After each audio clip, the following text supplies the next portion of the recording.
Klabu ya soka ya Simba imetoa taarifa yake kwenye mitandao ya kijamii kuhusu hatima ya mchezo wao wa pili wa fainali ya kombe la shirikisho barani Afrika kati yao na RS Berkane, timu kutoka kule nchini Morocco. Ikumbukwe mchezo wa kwanza ulimalizika kwa Simba kupoteza kwa mabao 2-0 na hatimaye sasa wanakwenda kucheza marudiano. Taarifa ya CAF ilisema kwamba Simba watahitajika kucheza mchezo huo katika uwanja wa Amani Zanzibar, na Simba iliendelea kufanya kila jitihada kuweza kuhakikisha mchezo huo unabaki kwenye uwanja wa Mkapa. Serikali ya Jamhuri ya Muungano wa Tanzania nayo ilifanya kila jitihada kuhakikisha mchezo huo unabaki hapa jijini Dar es Salaam, lakini kwa vile ambavyo CAF wamependekeza na nguvu za walio juu, wameshindwa kabisa kuifanya Simba kubaki kwenye uwanja wake wa Mkapa.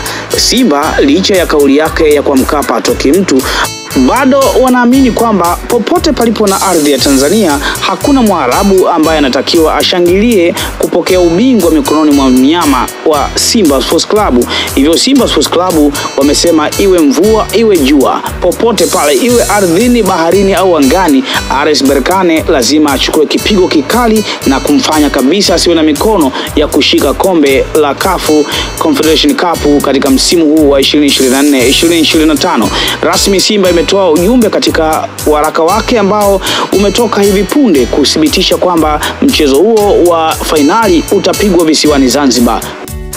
Taarifa hiyo ya Simba inasomeka: uongozi wa klabu ya Simba unapenda kuwafahamisha kuwa licha ya jitihada zote zilizofanywa na serikali, TFF na klabu katika kuhakikisha mchezo wetu wa fainali ya kombe la shirikisho barani Afrika dhidi ya RS Berkane wa tarehe 25 Mei 2025 unafanyika katika uwanja wa Benjamin Mkapa zimeshindikana.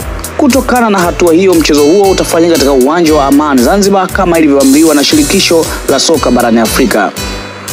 Tunawaomba mashabiki na wapenzi wetu kuwa watulivu katika kipindi hiki. Aidha, tutatoa taarifa rasmi za mchezo huu na hatma ya mashabiki wetu kuelekea katika mchezo huu muhimu kupitia mkutano maalum na waandishi wa habari kesho tarehe 20 Mei 2025 saa 5 kamili asubuhi katika ofisi ya klabu Simba Oyster Bay jijini Dar es Salaam. Imetolewa na Zubeda Sakuru, afisa mtendaji mkuu wa klabu ya Simba, tarehe 19 Mei 2025. Swali la wengi ni kuhusu pesa ya watu ambao wameshanunua tiketi kwenye uwanja wa Benjamin Mkapa, lakini pia mgawanyo wa majukwaa katika uwanja wa Amani utakuwaje ikilinganishwa kwamba uwanja wa Mkapa ni mkubwa kuliko uwanja wa Amani, lakini vile vile uwanja wa Amani kuna baadhi ya vitu ambavyo vinaifanya uwanja huo usitoshe kuwa uwanja wa kucheza mechi ya fainali. Yote kwa yote tutawasikia Simba wenyewe wakisema katika taarifa yao ambayo wamepanga kuitoa.